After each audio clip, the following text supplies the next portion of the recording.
Now that we know who the true original scientists of the world are, us, and some of the fundamental sciences not taught in schools, you know an absolutely significant science that's not taught to us?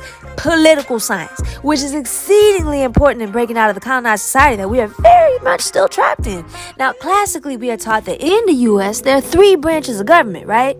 False. Okay, the first most important thing to understand about U.S. politics is that it is economically largely a capitalist society, which is a society run by the profit motive of big businesses, right? Which is why human trafficking and genocide was legalized for hundreds of years in the Constitution, because this has been a big greed enterprise from the get-go. You understand? Now that we established that, here's a more accurate look at the branches of government in the U.S. capitalist society. Now, see, the problem arises when this isn't properly taught in schools, which leaves generations of Americans easily gullible and susceptible to the political tricks of capitalists on either side of the right wing, who have been our over. Coming up next, let's break down how capitalist politics really breaks down in local politics. And just in case you want to break down, you got the corporations who influence the laws and the people through the media they own, who essentially make our choices for our lawmakers, who make the laws, and the law stampers who can effectively bypass them with their own decrees called executive orders. And those laws or orders are then interpreted by the law interpreters on a case-by-case basis. And all those laws or orders are then carried out by the administrative function or government agency and enforced discriminatorily and predatorily by the law enforcers upon the unsuspecting people who typically know nothing about the laws or the corporate agenda that influences their so-called choices in this so-called capitalist democracy. See how it all works? And when the people run into some trouble with those laws they know nothing about, they have to go to the lawyers or extremely discriminatory and predatory fees to represent them to the capitalist interpreters or judges. And this whole system is financed by our labor or tax dollars to the tax collectors to give to the corporate lawmakers who decide what to do with our money, which includes colonization and invasion of the world's resources through the military, which our corporate overlords at times trickle down on the now programmed and bloodthirsty people. Yeah, it all comes together. Political education's great. More next time.